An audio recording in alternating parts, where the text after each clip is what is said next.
오늘도 예배에 나오신 여러분들을 환영하고 축복합니다. 우리 모두 자리에서 일어나셔서 우리의 신앙을 올려드리며 나아갑시다.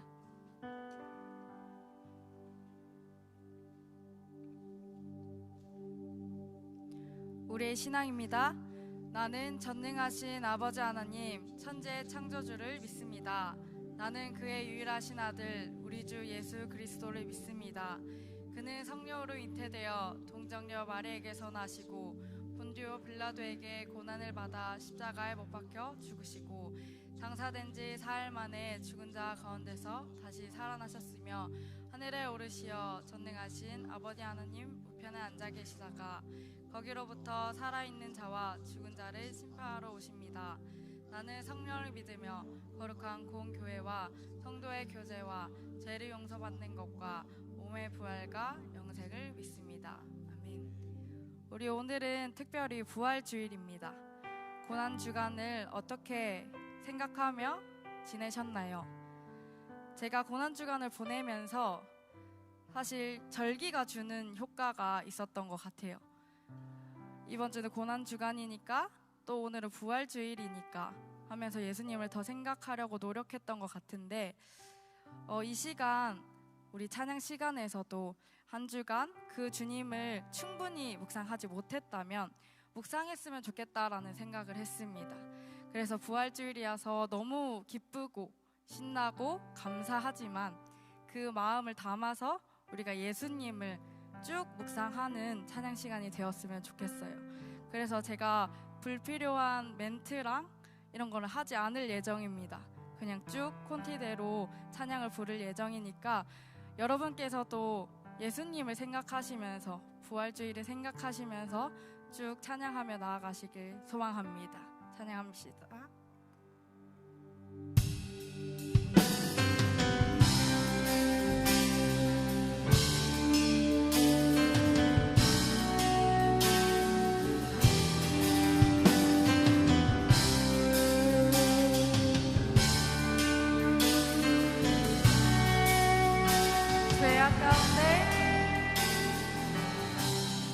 죄악 가운데 머물러 있던 날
마지막 숨을 쉬신 분,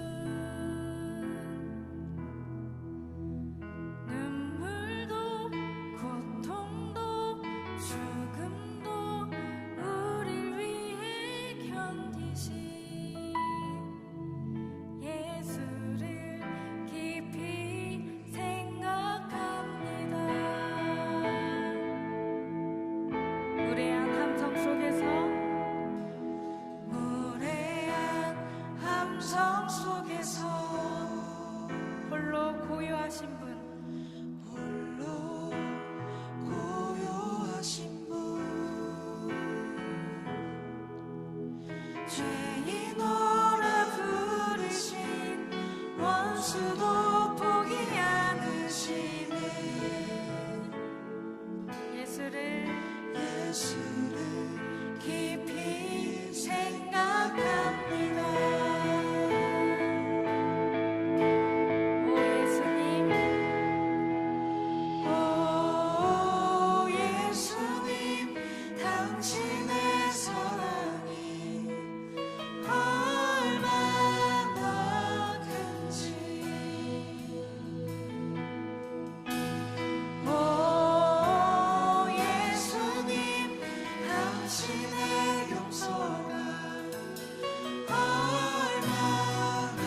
분이십니다. 다시는 이제 일어나 이제 일어나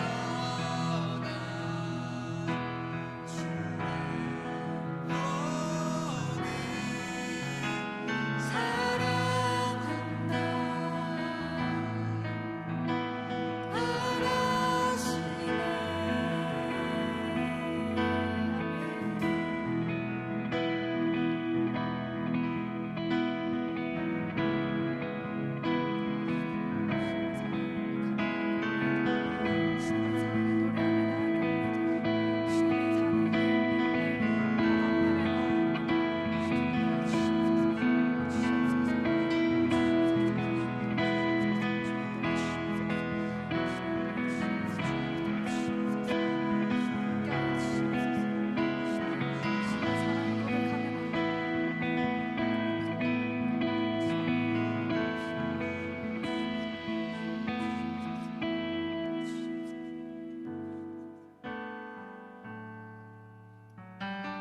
그 주님의 사랑에 은혜에 보답하며 나아가겠다고 결단함을 고백합시다.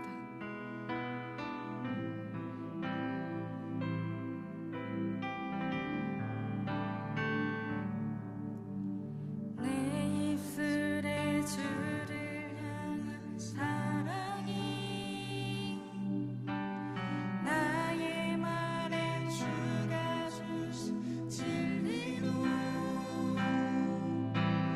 나의 눈에 주의 눈물 채워주소서.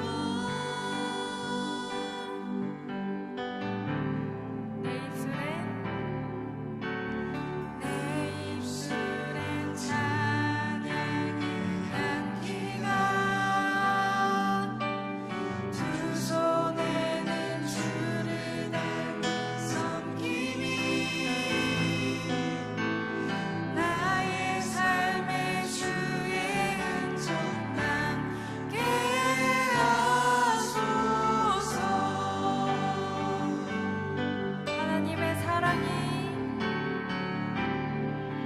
하나님의 사랑이 영원히 함께하리. 십자가의 길을 걷는 자에게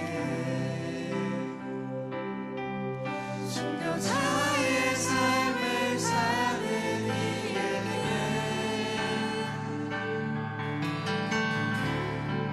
조롱하는 소리와 세상 유혹 속에도 주의 순결한 신부가 되리라. 내 생명 주님께 드리리. 한 번 더 고백하며 나아갑시다. 내 마음에 주를 향한 사랑이 나의 말엔 주가 주신 진리로 나의 눈엔 주의 눈물 채워주소서. 내 입술엔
기도합시다.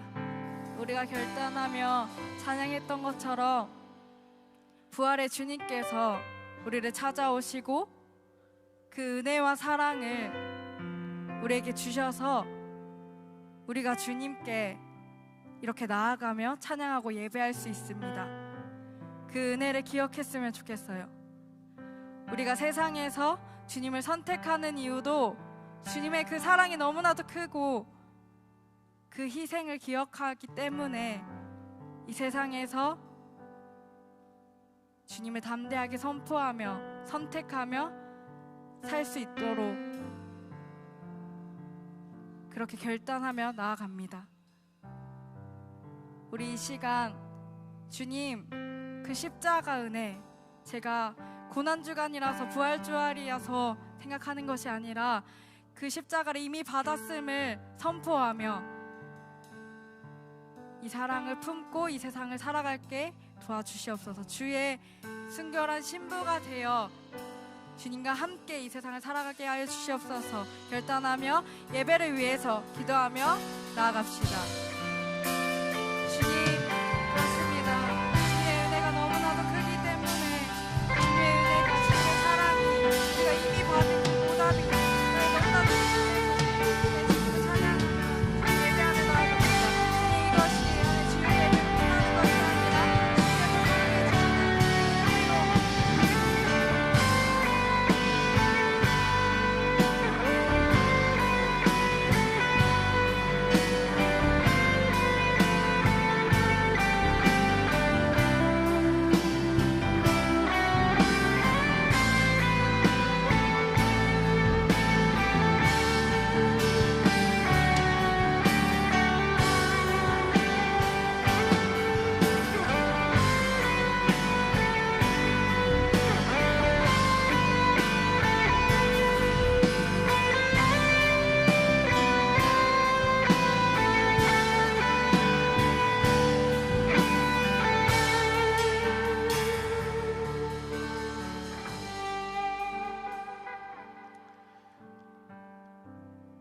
하나님 아버지, 은혜를 감사합니다. 죽으실 뿐만 아니라 약속대로 부활하셔서 우리를 죄와 죽음에서 해방시키시고 죽음이 끝인 그 비참함에서 영원한 생명으로 아버지께로 우리를 닿게 하신 주님, 주님을 찬양합니다. 주님, 우리를 위하여 십자가를 지시고 또한 우리를 위하여 부활하신 당신의 그 은혜를 생각하며 하나님, 우리가 오늘 이 자리에 모였습니다. 하나님, 우리 안에 부활 생명으로 살게 하여 주시옵소서. 하나님, 오늘도 우리가 그 부활의 생명을 붙들고 아버지 앞에 나아가고 우리의 온 마음을 드리며 우리의 존재를 드리며 하나님 앞에 예배하며 나아갈 수 있도록 주여 이 시간 우리 가운데 역사하여 주시옵소서. 그렇게 우리의 예배를 기뻐 받으시며 우리와 함께 하시는 주님을 찬양합니다. 감사드리며 예수님의 이름으로 함께 기도합니다. 아멘. 네, 2026년 부활주일 우리 주일 사부 예배, 하단 사부 예배, 그리고 젊은이 일부 예배에 나오신 모든 여러분들 주님의 이름으로 환영하고 축복합니다. 몇 가지 광고 말씀 전달드리도록 하겠습니다.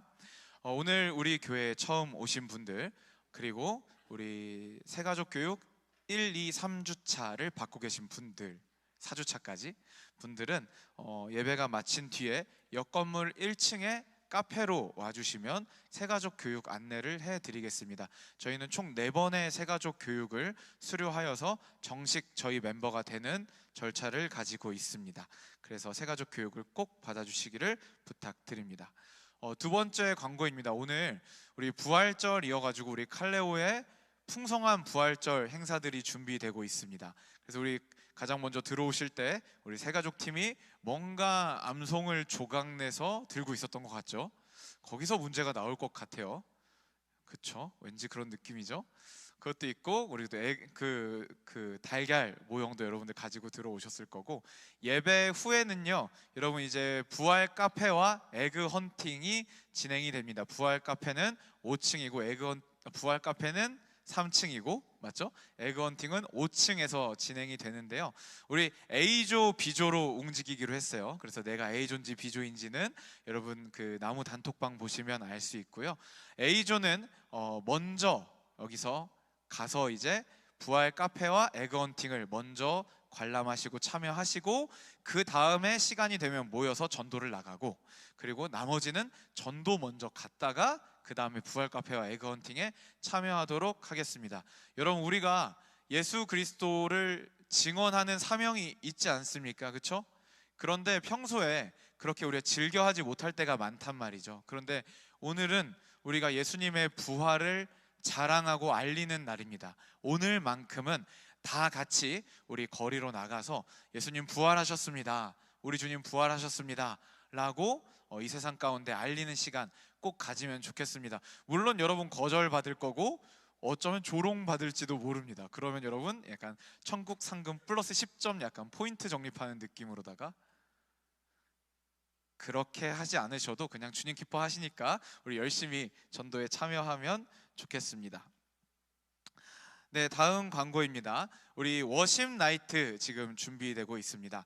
그래서 워십 나이트는 여러분도 참여해 보신 분들도 있겠지만 우리 젊은이 안에 3개의 찬양팀이 있는데 그 찬양팀이 돌아가면서 계속 찬양과 기도를 하나님께 올려드리고, 좀 우리가 특별한 장소에 가서 거기서 이제 또 하나님을 전심으로 예배하고 하나님과 교제하는 그런 행사가 워십 나이트인데요. 이번에는 장소가요, 부산광역시 강서구 녹상산단 261로 88번 길 7입니다. 그래서 이곳은 공장이에요. 공장.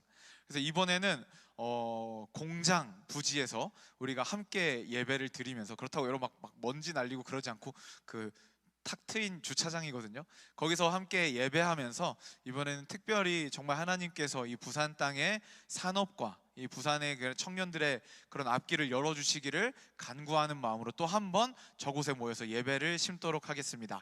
일시는요 26년 4월 22일 오후 8시입니다. 하단에서 셔틀 운행되고요. 그리고 명지에서도 굉장히 가까운 곳이니까, 그리고 버스도 다녀요. 그러니까 주차도 이번에는 문제 없습니다. 그냥 길에다가 다 세워놔도 상관이 없으니까 여러분 함께 저곳에서 하나님을 온전히 예배하는 시간 가지면 좋겠습니다.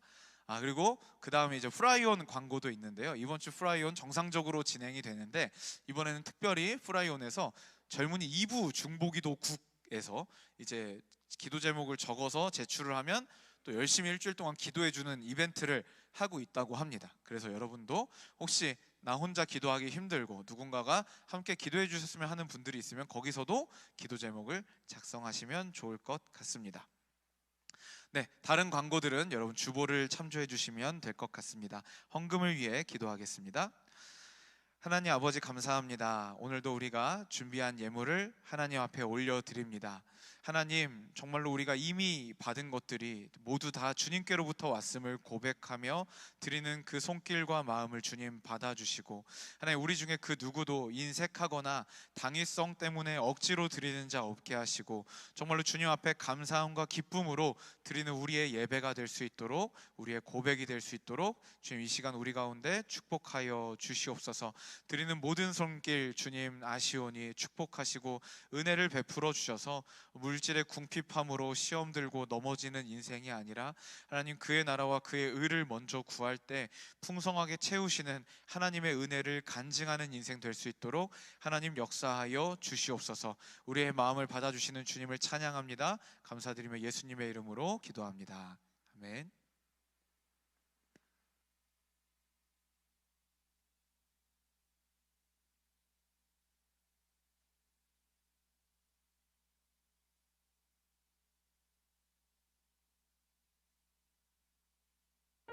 지금부터 내가 해주는 얘기 들어주겠니?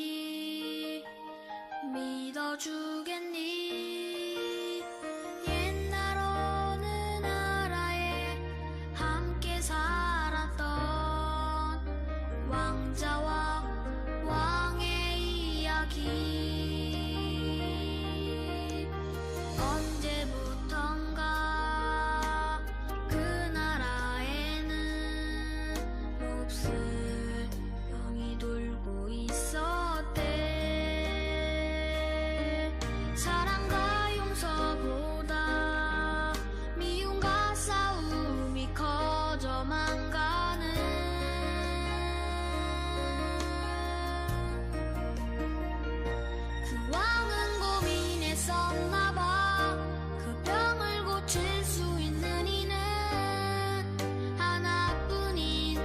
여자뿐이었는데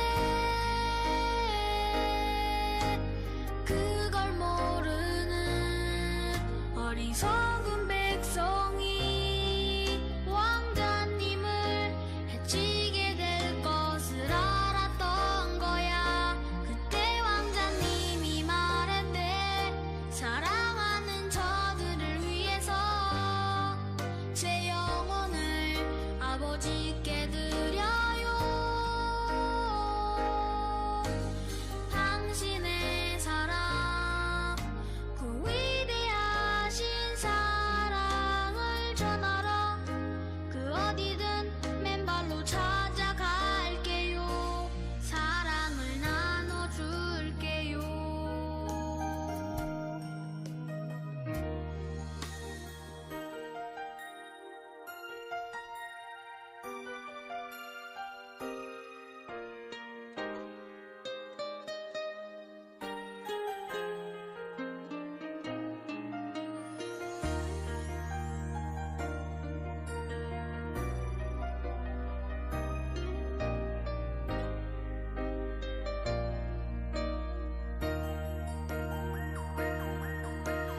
추운 곳에서 어두운 곳에서 매일 사랑을 가르쳤대. 항상 기뻐하라고 기도하며 감사하며 살라고.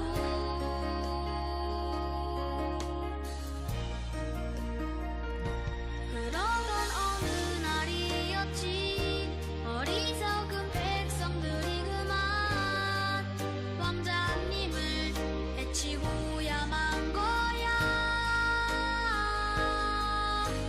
하늘도 울고 세상도 울었지만 왕자님은 기도했대. 저들을 용서하라고. 그제서야 모두 알았지. 우릴 위해 이곳에 오신 걸. 우릴 위해 눈물 흘리셨단 걸. 그분의 사랑, 그 위대하신 사랑을 배우고 다시 오실 그날을 기다렸는데 또 시간은 점점 흐르고 그 기억은 멀어져 가면서 우리들은 다시 잊어가나 봐. 그분의 사랑, 그 위대하신 사랑을 우리는 언제까지나 항상 기억해야 해. 가슴에 새겨둬야 해.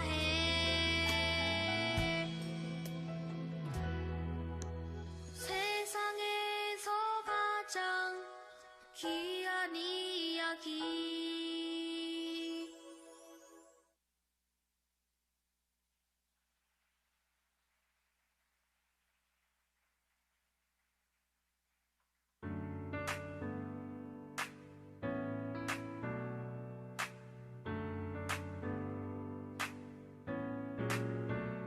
Just like you said, you came back to us. 내게 보여주셨네. Just like you promised, you show me the way. 그 길을 따라 걸을 수 Is it really 있게. love that is shown in some 널 열심히 잃어도 그는 여전하지. 가끔씩 잊어도 오늘도 remember. It is true resurrection 다시 오신 예수. Is it really love 아직 모른다면 말해줄게 지금 널 너무 사랑하셔. 가끔씩 잊어도 오늘도 remember. It is true resurrection 다시 오신 예수. 원수를 다 이기고 무덤에서 살아가셨네. 어두움을 물리치고 나와서 성도 함께 길이 다스리시네. 사셨네 사셨네.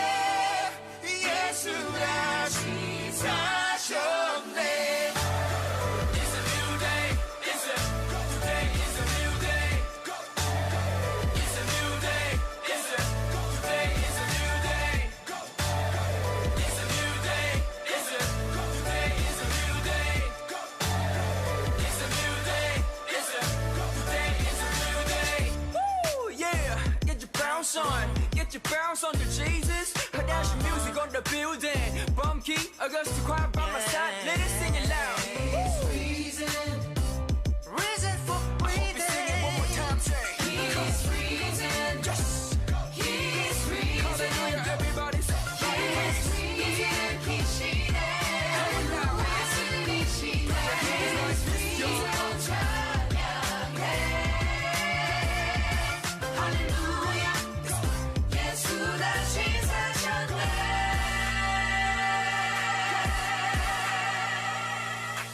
온천한 만민들아 여호와를 찬양하여라. 다시 돌아오라 주님 앞으로. 다시 와서 주께 영광 돌려라. 사셨네 사셨네. 예수 다시 사셨네.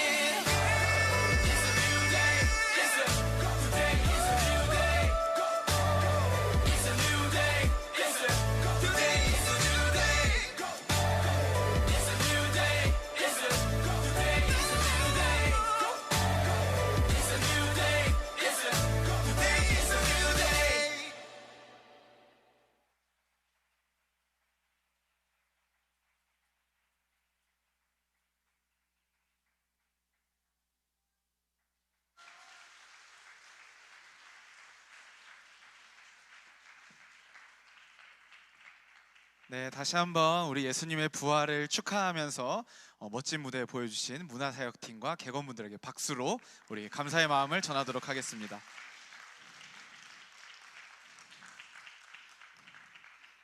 네, 참 무언극이랑 같이 해서 그런지 더 부활의 감동이 세게 오는 것 같네요. 자, 여러분 이제 우리 축복하는 시간인데요. 우리 축복할 때 오늘은 좀 부활절 멘트로 서로 양옆에 우리 지체들과 축복하면 좋겠습니다. 우리 정말 마음을 담아서 이렇게 축복할까요?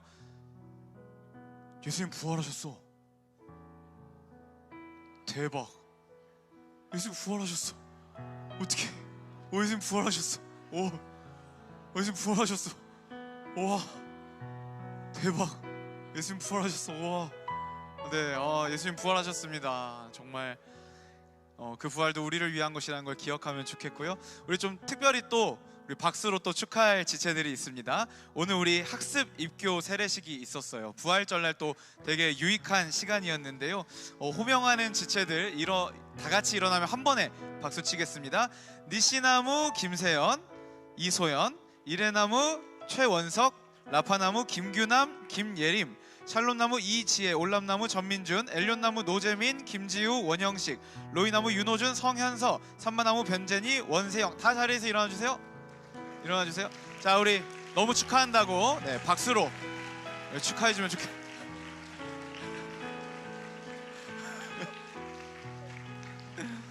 네, 자리에 앉아주십시오. 감사합니다. 네, 우리 계속해서 우리 또 입교하고 세례하는 지체들 나올 때마다 공동체에서 정말 온 마음으로 같이 축복해주면 좋겠습니다. 이젠 정말 새 사람이 됐다라는 거니까 우리 함께 축복하면 좋겠습니다. 이 시간 우리 그 자리에서 다 같이 일어나서 오늘 우리에게 주신 하나님의 말씀 함께 대하도록 하겠습니다. 고린도후서 4장 6절부터 10절까지의 말씀입니다. 저와 여러분들이 한 절씩 교독하시겠습니다. 제가 먼저 6절 읽겠습니다. 어두운 데서 빛이 빛이라 말씀하셨던 그 하나님께서 예수 그리스도의 얼굴에 있는 하나님의 영광을 아는 빛을 우리 마음에 비추셨느니라. 우리가 이 보배를 질그릇에 가졌으니 이는 심히 큰 능력은 하나님께 있고 우리에게 있지 아니함을 알게 하려 함이라.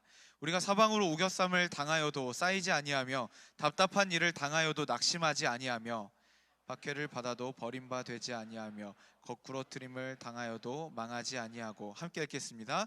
우리가 항상 예수의 죽음을 몸에 짊어짐은 예수의 생명이 또한 우리 몸에 나타나게 하려 함이라. 아멘. 자리에 앉겠습니다. 지금 이 시대를 살아가고 있는 우리들에게 성경은 그다지 친절한 책은 아닙니다. 성경은요, 중요하고 굵직굵직한 진리들을 선언합니다. 우리는 그 선언이 불편합니다. 왜냐하면 우리가 살아가고 있는 이 시대는요, 우리는 모든 것을 다 이해할 수 있고 모든 것을 설명받는 것에 굉장히 익숙하기 때문입니다. 그런데 성경은요, 우리에게 자세히 설명하지 않고 선언하는 것들이 굉장히 많기 때문에 우리는 그 성경에 대해서 의문을 품기도 하고 불편한 마음을 가질 때도 있습니다. 그런데 여러분, 성경이 왜 설명이 아니라 선언을 하냐면, 성경은요, 과학책이 아니기 때문입니다. 이론서가 아니기 때문이에요. 모든 기록물은요, 목적과 의도를 갖습니다. 성경은 의미와 목적, 그리고 하나님의 뜻과 마음을 담은 책이기 때문에, 물론 역사적으로 기록된 사실이 있지만서도 그럼에도 불구하고 포인트가 하나님의 마음과 뜻과 의도를 전달하는 데 집중되어 있기 때문에 어떤 과학적 사실을 설명하고 해석하기보다는 하나님의 의도와 뜻을 선언하고 전달하는 것에 더 깊은 강조점을 두고 있는 책이다라고 볼 수가 있습니다. 오늘은 부활주일이죠. 부활을 생각하면 그냥 저절로 믿어지셨고 계속 그냥 저절로 믿고 있는 분들도 계실 겁니다. 그런데 어디 가서 안 믿어진다고 말하기도 참 어렵고, 특히 교회에서 그 말을 꺼내는 순간 우리 순장님의 눈망울에 눈물이 맺힐까봐 그냥 믿는 척, 그냥 사실 부활했어도 안 했어도 나한테 별로 중요한 거 아니니까 그냥 대충 덮어놓고 다니자라는 마음을 갖고 계신 분들도 적지 않을 것 같습니다. 근데 우리의 솔직한 궁금증은 이거예요. 뭐냐면, 부활은 사실인가? 부활은 사실인가? 좀 더 풀어서 얘기하자면, 부활은 정말로 역사적으로 일어났던 사실이었냐라는 질문입니다. 이 질문에 들어가기 전에 우리는 사실이라는 단어에 대해서 한 가지 구분을 해야 합니다. 그건 뭐냐면, 사실은요, 객관적 사실이 있고 역사적 사실이 있다라는 거죠. 사실이라고 말할 때 여러분, 첫 번째로는요, 관측이 가능하고 측정이 가능하고 재확인이 가능한 그런 사실이 있습니다. 그걸 우리는 객관적 사실이라고 불러요. 물은 100도에서 끓는다. 이 물컵은 500g이다. 서울에서 부산까지의 거리는 400km다. 이런 것들이 바로 객관적 사실입니다. 두 번째 사실은요, 역사적 사실이 있어요. 역사적 사실. 그건 뭐냐면, 이 역사적 사실의 특징은요, 재현이 불가능하다라는 거예요. 측정도 불가능한 거죠. 그래서 철저하게 그 역사적 사실의 진위 여부를 우리는 기록에 근거해서 의존해서 믿습니다. 그럴 때 그 기록 자체는 이 일이 정말 사실입니다, 일어난 일입니다 라고 이야기를 하더라도 그 역사적 기록이 신뢰할 만한가, 확률과 개연성과 이런 것들을 통해서 그 역사적 사실의 타당성을 검토해요. 이 일이 실제로 일어난 일인지 아니면 그냥 기록으로 뻥치는 일인지를 검토하곤 합니다. 그것을 사료 비판이라고 합니다. 이 사료 비판에는 지금 이 사람이 무슨 소리를 하나, 지금 여러분 약간 되게 의아한 표정인데 좀만 더 들어봐요. 사료 비판에는요, 외적 비판과 내적 비판이 있어요. 외적 비판은 그 기록물 자체가 쓰여진 시기, 목적, 사본, 저자 이런 것과 관련된 외적인 부분들을 가지고 그 역사적 기록의 건전성, 신빙성을 체크하는 게 외적 비판이고요. 내적 비판은 그 안에 담겨 있는 내용들을 통해서 봤을 때 그 안에 있는 내용들이 정말 믿을만 하냐, 컨텐츠를 통해서 그 안에 있는 내용의 진위 여부를 판단할 때 내적 비판이라고 합니다. 자, 여러분, 부활은 역사적 사실인가를 볼 때 우리가 역시 첫 번째로 고려해야 할 것은 기록의 신빙성입니다. 일단 외적으로 기록의 신빙성을 이야기할 때는 실제로 그 사건이, 기록된 사건이 일어난 그 시기로부터 가까운 시기에 기록됐을수록 신빙성을 높게 쳐주고 객관성을 높게 쳐주는 것이 역사학계의 입장입니다. 사복음서는요, 실제 부활 사건이 일어난 뒤에 30년에서 60년 사이에 기록이 되었다는 점, 그리고 여러 사본들이 존재하고 그 여러 사본들이 모두 다 같은 내용을 이야기하고 있다는 점에서 외적 비판적으로는 굉장히 높은 점수를 줄 수 있는 신뢰할 만한 역사적 사료라고 볼 수가 있습니다. 또 내적으로 봤을 때도요, 내적 비판을 할 때 중요한 게 뭐냐면, 기록자들이 자기한테 불리한 내용을 뺐나 안 뺐나, 이런 것들. 그리고 말이 맞긴 맞는데 100% 맞으면 그것도 의심을 받아요. 근데 그 내적 비판, 내적 근거로 봤을 때는요, 기록자들이 자신에게 불리한 점을 의도적으로 뺐을 수도 있잖아요. 예를 들면 제자들이 예수님을 놓고 다 도망간 거예요. 그리고 부활의 첫 증인이 다 여성들입니다. 그 당시에 여성들은요, 증인으로 출두를 할 수 없는 사람들이었어요. 그 당시에는요, 여성들이 내가 저 사람이 저렇게 하는 걸 봤어요 라고 얘기하면 그건 법적 자료가 안 되는 시기였습니다. 그런데 만약에 이 부활 사건을 지어내려고 했으면 그 증인을 누구로 지어냈겠습니까? 남성, 그리고 또 사회적 지위가 있는 사람, 이런 사람들이었겠죠. 그리고 제자들이 예수님을 버리고 도망간 사건 굳이 기록했을까요? 기록하지 않았을 것이다 라는 거죠. 그래서 부활에 대한 역사적 기록은요, 그런 내적 비판으로 봤을 때도 굉장히 높은 신뢰도를 부여받고 있습니다. 이런 맥락에서 참 재밌는 부분이 뭐냐면요, 여러분 사복음서의 부활 이야기가 다 나오거든요. 근데 그 이야기를 다 살펴보면요, 사복음서의 각 복음서마다 기록이 다 달라요. 보여주세요.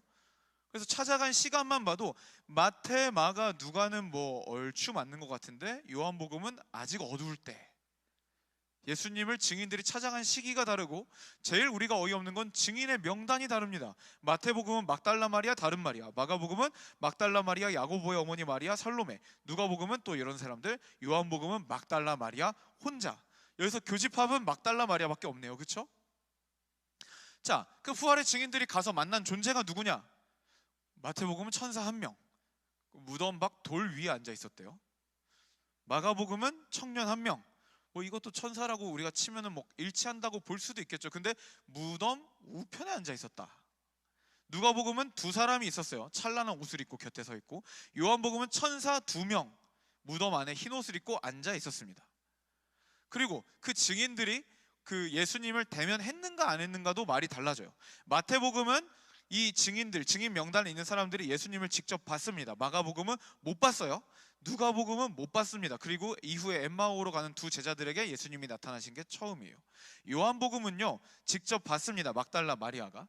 이렇게 내용이 다릅니다. 그래서 이걸 가지고 이제 어떤 사람들은 그렇게 얘기할 수 있어요. 봐라, 니들끼리도 말이 다르잖아. 이걸 어떻게 믿으라는 거냐? 라고 얘기할 수 있습니다. 그런데 이걸 역사학자들이나 변증학자들은요, 오히려 이게 더 신빙성을 높이는 부분이 될 수 있다라고 이야기합니다. 왜냐하면 여러분, 당시에 이 사복음서를 쓴 예수님의 제자들, 마태, 마가, 누가, 요한, 여러분 이 사람들이요, 서로 싸웠을까요? 경쟁했을까요? 손절친 상태였을까요? 아니란 말이에요. 얼마든지 만나서 의논할 수 있고, 얼마든지 만나서 입을 맞출 수 있다는 말이에요. 그런데 이 사람들의 기록이 다 각자의 스타일로 조금씩 다르다는 것은, 이것은 공모하지 않았다라는 결정적 증거로 채택이 됩니다. 만약에 부활이 거짓이었다면, 그럼 여러분 이 사복음서 기록자들은요, 모여서 얘기를 했을 거예요. 야, 일단 시체는 우리 베드로 형님이 갈릴리에 가서 처리했고, 자, 그리고 자, 처음 본 사람 누구로 할까? 그 예수님 너무 사랑해서 조금만 이렇게 회유하면 거짓말 할 수 있는 사람 1명 구해보자. 남자보단 여자보단 남자가 낫겠지? 이러면서, 야, 바리새인 중에 누구 없냐? 야, 그때 그 아리마다의 그 요셉, 그 사람은 어때? 공모를 했겠죠. 완벽하게. 시간은 몇 시로 할까? 그럼 무덤 문은 몇 도 정도 기울어 있는 걸로 할까? 본 사람은 누구고, 예수님은 어디서 처음 목격됐다고 할까? 완벽하게 이야기를 해서 짠! 하고 일치를 시켰을 겁니다. 만약에 부활이 지어낸 얘기였다면. 근데 이들의 기억이 다 조금씩 달라요. 근데 조금씩 다른 건 또 이상하지 않나 생각할 수 있는데, 여러분 심리학에서 충격적인 사건을 접하잖아요. 충격적인 사건 그 자체에 대한 기억이요, 본 사람마다 상당히 많이 왜곡되어 있다라는 것은 굉장히 일반적이고 보편적으로 받아들여지는 이론입니다. 왜냐하면요, 기억은요, 저장이 아니라 재구성이거든요. 그렇기 때문에 충격을 받으면 받을수록 그 목격자들의 진술은 엇갈리는 게 오히려 인간적이고 자연스러운 현상이다 라고 말하는 거예요. 그러나 그들에게 변하지 않는 것, 무덤은 비어 있었다, 그리고 부활한 예수 그리스도를 봤다라는 결정적인 중요한 사건, 중요한 포인트들은 일치를 하되, 그 외부의 요소들은 조금씩 이야기가 다르다라는 점은 오히려 이 이야기가 공모된 이야기가 아니라 실제로 일어난 이야기요, 목격된 이야기다 있다라는 것을 증명하는, 아니 서포트하는 그런 근거가 됩니다. 저는 지금 여러분 앞에서 부활을 증명하려는 게 아니에요. 부활은 증명할 수 없습니다. 다만 부활 이야기가 학문적인 잣대로 봐도요, 충분히 객관성을 확보하고 있다라는 점을 말씀드리고 있는 겁니다. 사료의 적절성은 이 정도 설명하면 될 것 같고, 두 번째로 우리가 주목해야 할 점은 뭐냐면요, 부활이 실제라고 믿을 만한 가장 중요한 포인트입니다. 그건 뭐냐면 바로 제자들의 변화입니다. 역사적 사건이 실제인가를 검증하는 방법론 중에 이제 반증법 혹은 기류법이라고 부르는 방법이 있어요. 이건 뭐냐면, 만약 그 일이 거짓말이라면, 만약 그 일이 사실이 아니라면 이라고 가정하는 거예요. 만약 부활이 없었다면 이라고 가정하고 그 역사적 기록을 보는 겁니다. 그래서 만약에 부활이 없었다면 이라고 가정하고 그 역사적 기록을 봤는데 마치 퍼즐을 맞춘 것처럼 딱딱딱딱 다 들어맞기 시작해요. 그러면 부활은 없는 것이다 라는 쪽에 조금 더 힘이 실리겠죠. 그래서 만약에 부활이 없었다면 이라고 했을 때 너무 많은 모든 이야기가 다 맞아. 그랬을 때는 부활은 신화나 설화가 되겠죠. 우리 박혁거세나 아니면 뭐 이렇게 고조선의 그런 건국신화 같이 설화가 되겠죠. 뭐 예를 들면 이런 겁니다. 여러분, 임진왜란에 이순신을 빼보십시오. 이순신은 신화적 인물이다 라는 이론을 검증하려고 한다고 해보세요. 여러분이 이순신을 뺐어요. 자, 그러면 우리나라 해군은 분명히 어떤 굉장한 리더십을 갖고 지략을 가진 영웅적 인물이 한 명 있어야 되는데, 이순신을 지우는 순간 역사의 퍼즐이 다 흩어지면서 물음표가 남발되기 시작하는 거예요. 그래서 이순신을 빼고 나서 우리가 할 수 있는 생각은 뭐예요? 이건 거의 뭐 용왕이 도와주셨다 라고밖에 믿을 수 없는 상황이 펼쳐지는 겁니다. 그랬을 때 우리는 판단하는 거죠. 아, 이순신은 실존했다 라고 생각하는 편이 가장 타당성이 있다라고 평가하는 겁니다. 자, 만약에 예수님이 부활하지 않으셨다면 이라고 가정하고 제자들을 한번 살펴보자고요. 여러분, 제자들이요, 예수님 십자가에 잡히실 때, 사람들에게 잡히실 때 제자들 어떻게 했어요? 다 도망갔다고요. 그들은요, 목숨이 아까운 걸 아는 사람들이었어요. 지 목숨 귀한 걸 아는 사람들이었다고요. 공포, 겁, 두려움이 충분히 있는 사람들이었습니다. 그런데 50일 만에 제자들은요, 예수님을 처형한 그 사람들이 드글드글한 예루살렘에, 그리고 가장 많은 사람들이 모였을 오순절이라는 절기에서, 예수님을 처형한 종교 권력이 여전히 건재한 그 도시에서 그 제자들은 벌떡 일어나서 선언합니다. 예수님이 부활하셨다. 너희가 십자가에 못 박은 예수를 하나님께서 살리시고 주와 그리스도가 되게 하셨다 라고 선언을 합니다. 그리고 그 제자들은요, 기독교 전승에 의하면 하나같이 그 부활을 전하다가 순교합니다. 자, 부활이 없다면, 부활이 지어낸 얘기라면, 여러분, 자기가 지어낸 거짓말에 생명을 거는 사람이 있습니까? 자기가 지어낸 거짓말에 생명을 거는 사람은 없습니다. 목숨이 아까운 줄 알아서 이미 도망을 쳤다고요. 예수님도 죽고 모든 게 다 그대로 끝났다면 제자들은 각자의 고향으로 흩어져서 그대로, 아, 재밌었다, 3년간 빡셌지만 그래도 유익했다, 추억으로 그 시간을 남기고 그냥 살면 되는 거예요. 그런데 굳이 다시 예루살렘으로 모여서 예수님을 처형한 그들 앞에 꼿꼿이 서서 말합니다. 예수님 살아나셨다. 오기예요? 자존심입니까? 누가 그런 일에 목숨을 겁니까?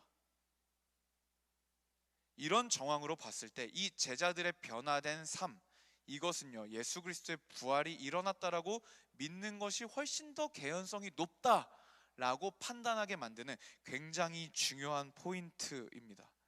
바울은 어떻습니까? 미래가 보장돼 있었어요. 탄탄대로였어요. 유대교의 차세대 지도자, 점 찍어둔 사람이었습니다. 근데 바울은요, 그 유대교다운 행동을 하기 위해서 예수 믿는 사람들을 잡아서 옥에 가두려고 다마스커스로 가는 길에 어떤 사건을 겪습니다. 그리고 나서 그 사람은 어떻게 돼요? 예수 그리스도의 부활을 외치고 복음을 외치고 예수의 제자가 돼서 자신의 목숨을 돌보지 않고 복음을 전하는 사람이 돼요. 그럼 그 길 위에서 도대체 누구를 만났다고 보는 게 타당할까요? 부활한 예수님이죠. 예수님의 동생 야고보는 어때요? 여러분, 자기 형이 자기가 하나님이라고, 자기가 메시아라고 외치면서 집을 나갔어요. 와, 진짜 미칠 노릇이죠. 장남이 장남 노릇을 해야 되는데 다 버리고 나가버렸어요. 야고보는요, 예수님 믿지 않았어요. 근데 여러분, 내 형이 메시아라는 걸 야고보는 결국엔 받아들이고 예루살렘의 굉장히 중요한 지도자가 됩니다. 고린도전서 15장에 의하면 예수님은 야고보에게도 나타나셨어요. 부활하신 후에. 부활한 나의 형을 보니까 이분이 메시아구나라고 믿을 수밖에 없었다라는 겁니다. 여러분, 예수님 부활하셨습니다. 이것은 우리의 믿음이에요. 납득이나 설명을 드리려는 것이 아닙니다.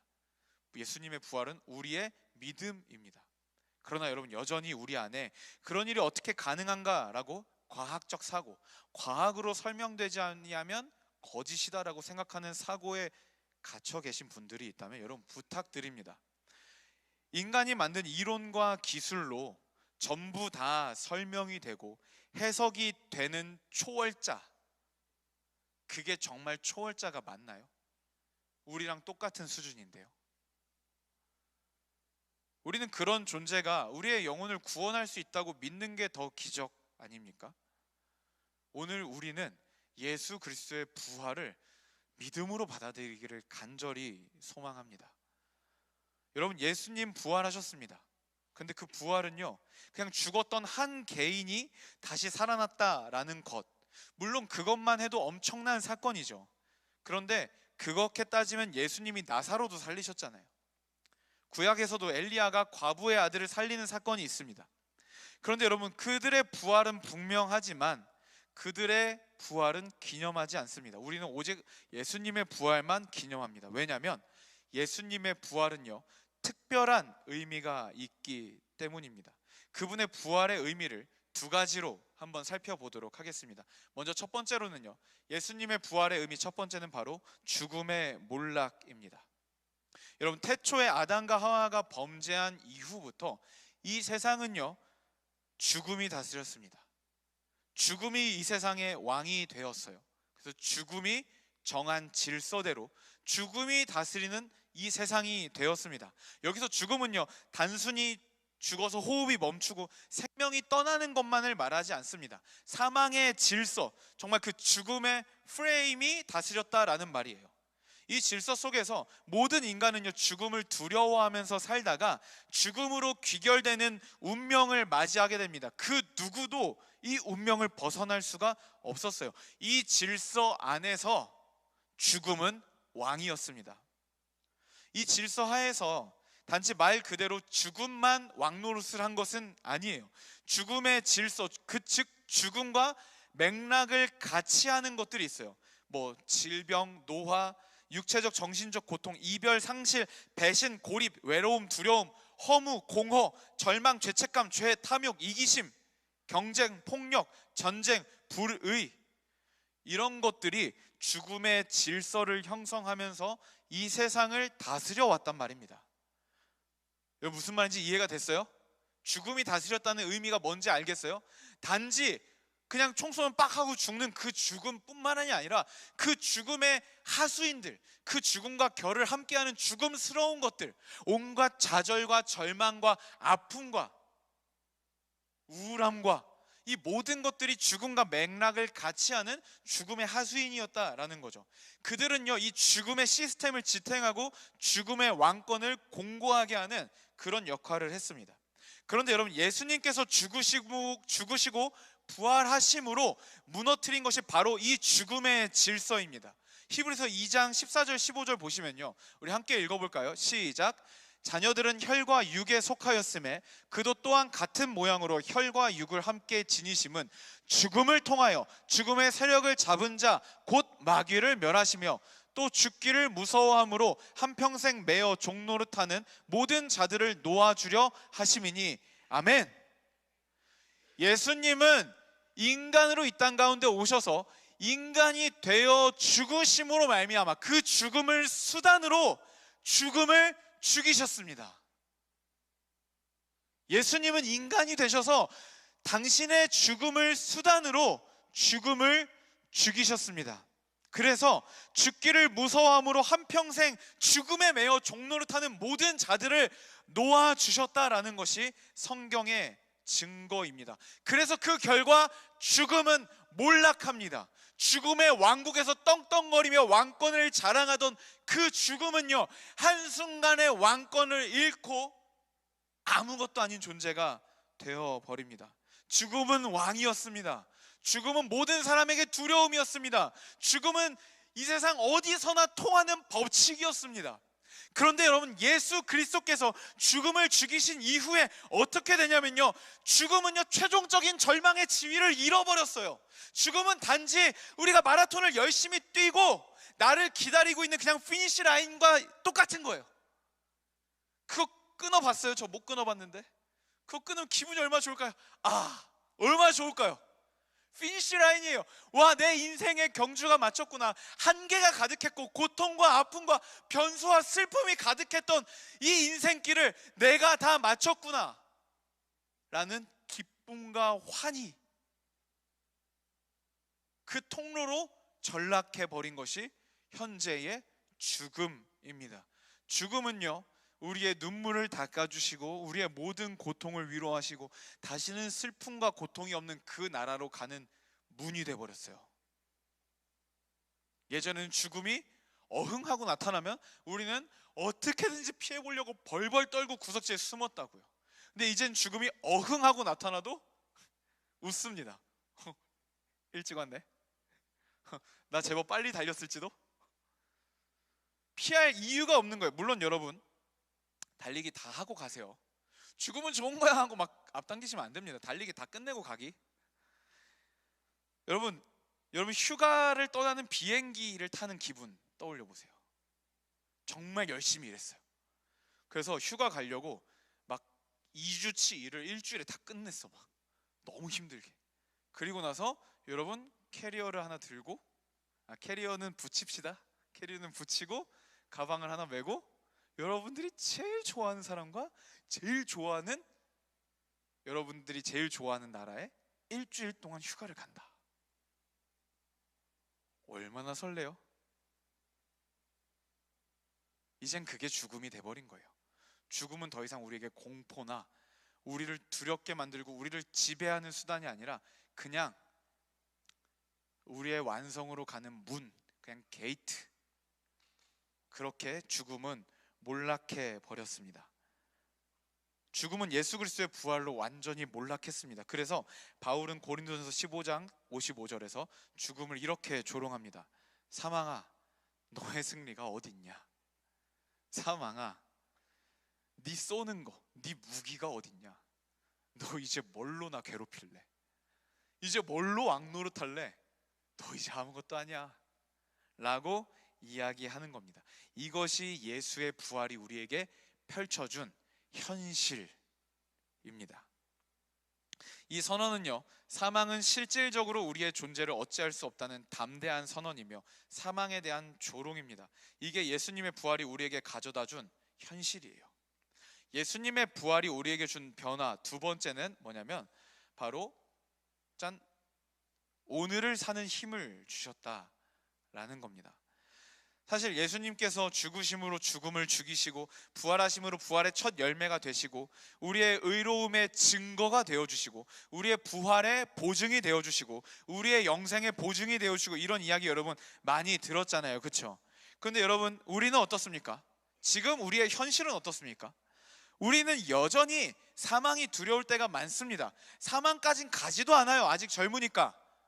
사망까지 가지도 않고 사망의 하수인들, 질병, 가난, 고통, 외로움, 고립, 허무, 실패,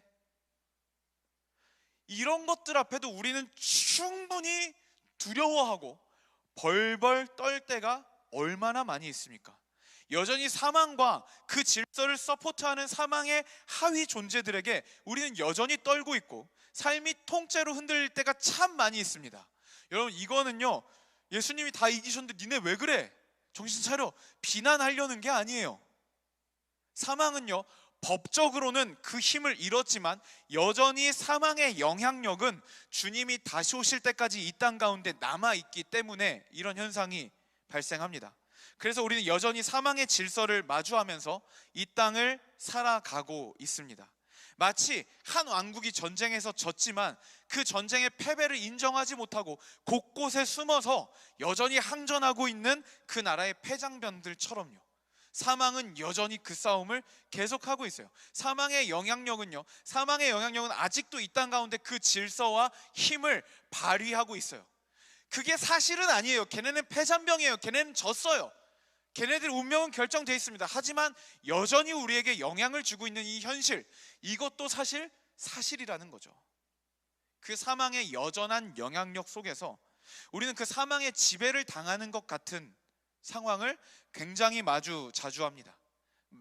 자주 마주합니다. 평온했던 우리 가정에 감당하기 어려운 질병이 찾아옵니다. 온 지방이 휘청하죠. 우리는 가깝고 먼 사람들의 죽음을 수시로 마주합니다. 휘청합니다. 경제적 파산이 몰려옵니다. 관계가 깨집니다.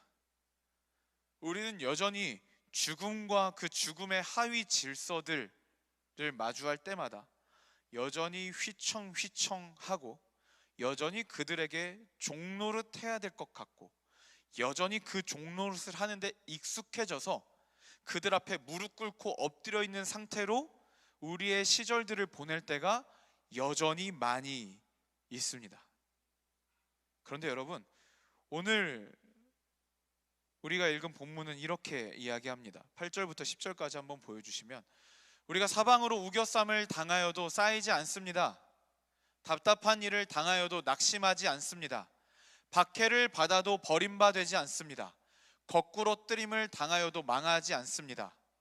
왜냐하면 우리가 항상 예수의 죽음을 몸에 짊어짐은 우리가 여전히 그 사망의 질서 속에서 우겨쌈도 당하고 답답한 일도 당하고 거꾸로 뜨림도 당하고 박해를 당할지라도 여전히 우리가 이 질서 속에서 믿음으로 꿋꿋이 일어서며 한 걸음 한 걸음 나아가는 이유는 뭐라고요? 예수의 생명이 또한 우리 몸에 나타내게 하려 함이니. 아멘.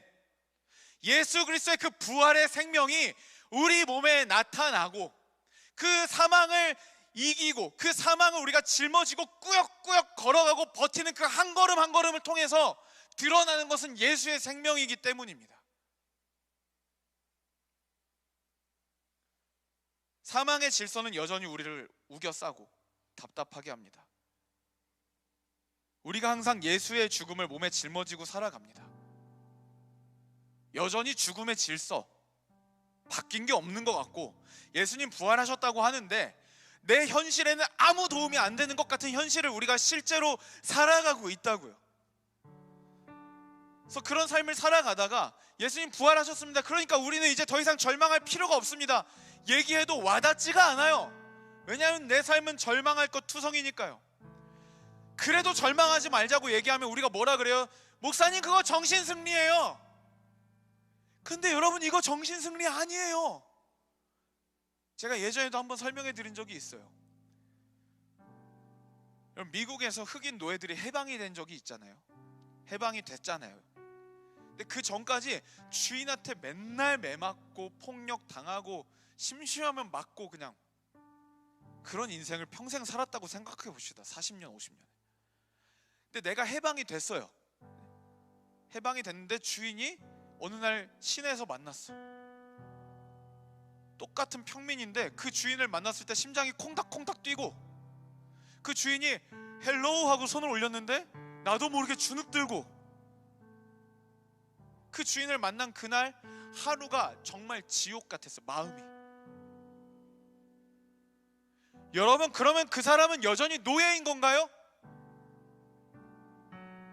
그 사람에게 찾아가서 너는 이제 노예가 아니야, 너는 자유인이야, 해방됐잖아 라고 얘기하는 게 정신승리인가요?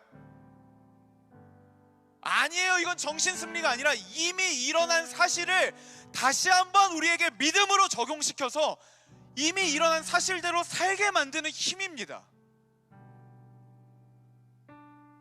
여러분, 예수 그리스도의 부활은요, 모든 절망을 짓밟으신 사건이에요. 여전히 사망이 통치하는 것 같고 사망의 질서가 가득가득 차 보이는 이 세상을 살아가면서 여러분, 우리 얼마나 많은 좌절과 한계와 얼마나 많은 사망의 질서들 앞에 굴복하고 엎드립니까? 그렇잖아요. 근데 그런 상황 속에서 다시 일어나자는 겁니다. 뭘로요? 부활의 생명으로. 그런 상황 속에서 엎어지고 자빠지고 무릎을 꿇을지언정 다시 한번, 아니야!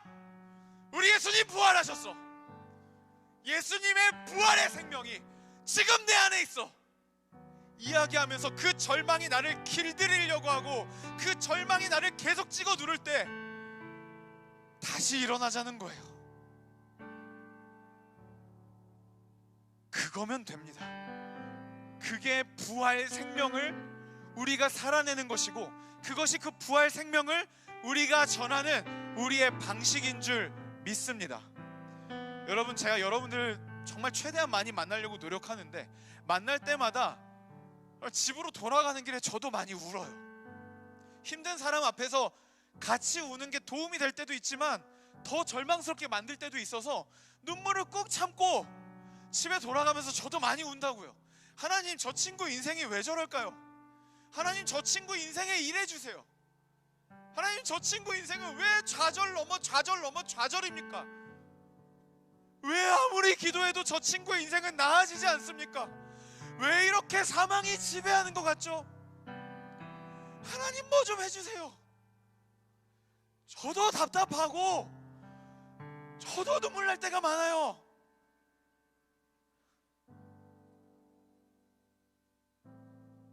힘든 거 압니다.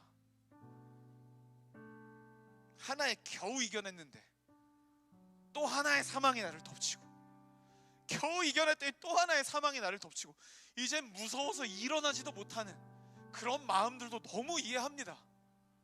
근데 여러분, 예수님 부활하셨어요. 예수님이 부활하셨다고요. 이제 우리는 그들의 노예가 아닙니다. 그들에게 길들여져서 살 수가 없어요. 그들은 종이 호랑입니다. 지들이 해봤자 할 수 있는 건 날 죽이는 것밖에 없어요. 죽이면 뭐예요? 땡큐.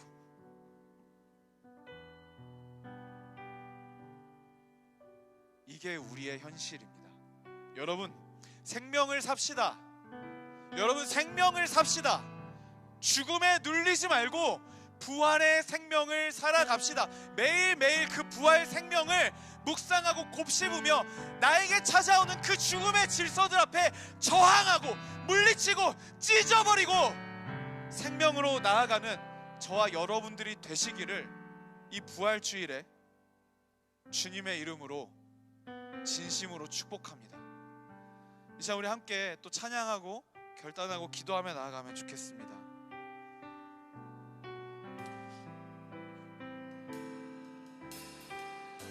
나는 내 마음의 복음이, 나는 내 마음의 복음이 흥했던 곳에서 다시 아버지를 만나고, 주님 내 마음의 연약한 눈물의 끝에서 또 나를 반겨주시네. 작다 생각했던 그의 부르심 다시 나를 회복해 하시네. 우리 믿음으로 선포합시다. 다시 일어나 주를 예배함이 내 모든 기쁨이 되리. 그의 기쁨 되어 삶의 모든 순간을 주께 다내요. 우리 한 번 더 처음부터 고백하며 나아가면 좋겠습니다. 나는 내 마음의 복음이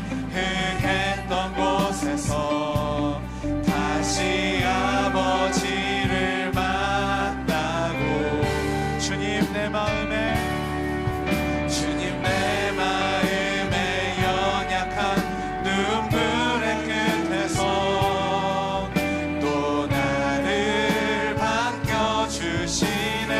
작다 생각했던 그의 부르심 다시 나를 회복해. 우리 함께 믿음으로 선포합시다. 다시 일어나 주를 예배함이 내 모든 기쁨이 되리. 그의 기쁨 되어 삶의 모든 순간을 주께 다 믿음으로 선포합시다. 다시 일어나 주를 예배하니 내 모든 기쁨이 되리. 그의 기쁨 되어 삶의 모든 순간을 주께 다 목소리 높여 고백하며 나아갑시다. 다시 일어나 주를 예배하니 내 모든 기쁨이 되리. 그의 기쁨 되어 삶의 모든 순간을 주께 다 내어드리리. 다시 일어나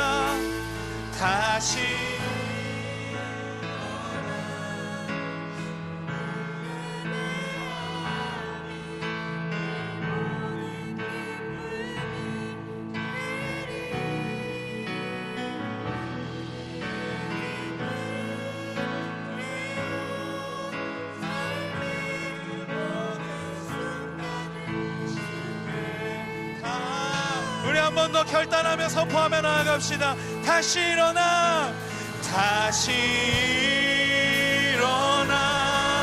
주를 예배함이 내 모든 기쁨이 되리. 그의 기쁨 되어 삶의 모든 순간을 주께 다. 주님 부활하셨습니다. 다시 일어나 주를 예배하니 내 모든 기쁨이 되리. 그의 기쁨 되어 삶의 모든 순간을 주께 다 내어드리리. 여러분 이 시간 함께 기도합시다. 사단은요 자신의 최후를 알면서도 우리를 계속해서 사망의 질서 앞에 복종하고 굴복하고 한계에 매여 있게 만듭니다. 여러분 어린 코끼리 비유 들어보셨죠? 어렸을 때 줄에 묶어놨더니 이제 그 말뚝을 뽑기에 충분한 힘이 있는데도 여전히 묶여있는 그 코끼리 이야기 말이에요. 여러분 예수님 부활하셨습니다. 여러분 우리는 더 이상 우리를 수시로 찾아오는 그 사망의 질서 앞에 무릎 꿇고 절망하지 않아도 됩니다. 다시 일어날 수 있는 힘이 우리 몸속에 흐르고 있습니다. 여러분 이 시간 우리를 우겨싸고 우리를 집어삼키려고 하는 그 사단의 질서 앞에 우리 함께 조롱합시다. 사망아, 너의 쏘는 것이 무엇이냐? 너의 무기가 무엇이냐? 너의 권능이 무엇이냐? 우리 함께 예수의 부활 생명을 선포하며 우리 주님 앞에 다시 일어설 것을 함께 결단하며 주님 앞에 기도하며 나아가면 좋겠습니다. 기도하겠습니다. 주님, 부활하신 주님을 찬양합니다. 하나님, 우리가 사망에 져서 사망에 짓눌린 채로 살 살아가는 자가 아니오 부활하신 예수 그리스도 그분과 함께 날아오를 자임을 고백합니다. 하나님 아버지 정말로 주님 앞에 결단하며 아버지 하나님 선포하며 나아갑니다. 우리는 생명을 살아갈 것입니다. 주님 우리는 생명을 살아갈 것입니다. 사망에 지고 사망에 짓눌리는 인생이 아니라 생명을 살아가고 다시 한번 일어나 결단하며 주를 향해 생명으로 나아가는 우리가 될 수 있도록 주여 역사하여 주시옵소서. 하나님 그 부활의 생명이 우리 가운데 충만할 것을 선포합니다. 나는 그 예수로 그 부활로 충만함을 선포합니다. 주여 역사하여 주십시오. 주여 우리를 채워주십시오. 주여 우리 가운데 일하셔서 부활의 생명으로 모든 사망을 딛고 모든 사망의 질서를 딛고 저항하며 나아가는 우리가 될 수 있도록 주여 역사하여 주십시오. 하나님 우리 한 사람 한 사람을 주님 다시 한번 그 부활의 생명 앞에 세워주시고 채워주셔서 하나님 우리가 사망을 이기고 조롱하는 자를 될 수 있도록 주여 역사하여 주시옵소서. 하나님 함께하시는 주님 그 부활의 생명으로 우리와 함께하시는 주님 아버지 주님을 신뢰합니다. 주님 우리와 함께하여 주시옵소서. 주여 역사하여 주시옵소서. 여러분 이 시간 한 번 더 기도하면 좋겠습니다. 여러분 제가 정말 좋아하는 표현이 있는데요, 현실을 찢어버리는 기도를 해야 돼요. 중얼중얼해서 현실은 찢어지지 않습니다. 기도하는데 안 바뀐다고요? 기도하는데 이 사망의 질서는 여전히 날 누르고 있다고요? 여러분 그 사망의 질서가 찢어질 때까지 소리쳐 보십시오. 하나님 앞에 그렇게 나아가 보십시오. 이 시간 우리 함께 기도하면 좋겠습니다. 이 시간 기도할 때 여러분 주님 앞에 소리를 내서 정말 하나님 나를 둘러싸고 있는 이 사망의 질서, 가난, 관계적 고립, 분열, 두려움, 불안, 자신감 없음, 여러 한계들 무엇이든지 상관없습니다. 여러분 입술을 열어 고백하시고 주님 부활 생명으로 내가 이 현실이 달라지지 않을지라도 이 죽음을 짊어지고 결국엔 예수의 생명을 드러나는 삶을 살겠습니다. 우리 함께 고백하면서 주님 앞에 한 번 더 간구하며 나아가면 좋겠습니다. 우리 주님의 이름 한번 크게 부르짖고 함께 기도하며 나아가도록 하겠습니다. 주여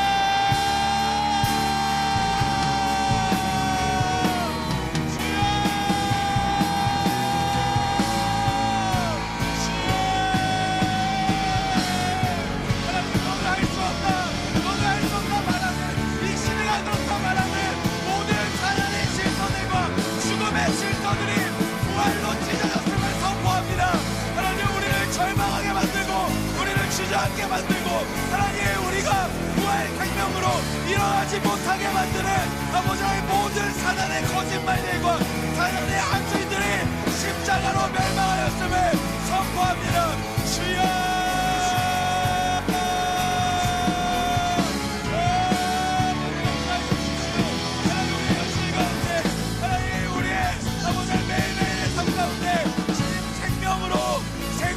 역사하여 오십시오. 아버지 사망의 주눅들고 사망의 짓눌린 채로 아버지 길들여진 채로 살아가지 않도록 주여 역사하여 주시옵소서.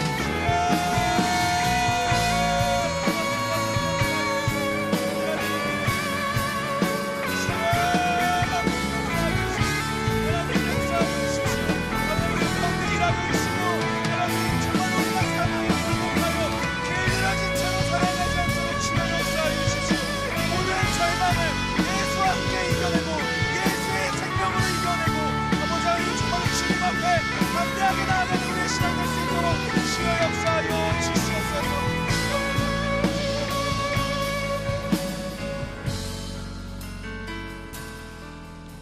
하나님 우리 사랑하는 주의 형제 자매들을 세상으로 파송하며 기도합니다. 하나님 하나님, 세상은, 그리고 내 삶은 여전히 사망의 질서와 시스템이 너무 건재해 보입니다.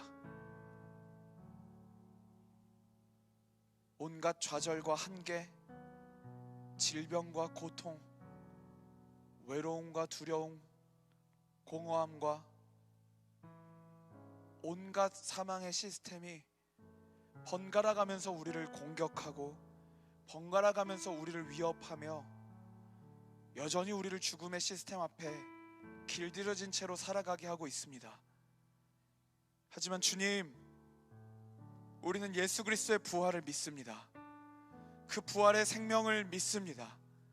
하나님, 사망을 찢어 발기신 그 주의 생명을 믿사오니 하나님, 우리가 이제는 사망에 길들여진 채로 순응한 채로 살아가는 자가 아니라 생명의 힘으로 사망을 감당해내며 예수의 생명으로 일어나는 우리의 인생 될 수 있도록 주여 능력을 더하여 주시옵소서.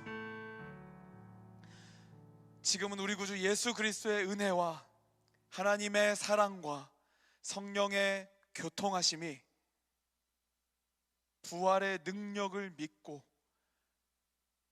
사망의 질서 속에서도 그 부활의 생명을 붙들고 살아가기를 결단하는 우리 칼레오 모든 지체들의 머리 위에와 모든 성도님들의 머리 위에, 그리고 주께서 피로 세우신 교회와 모든 열방 가운데 주의 이름을 부르는 주의 백성들 머리 위에 지금부터 영원까지 함께 있을지어다.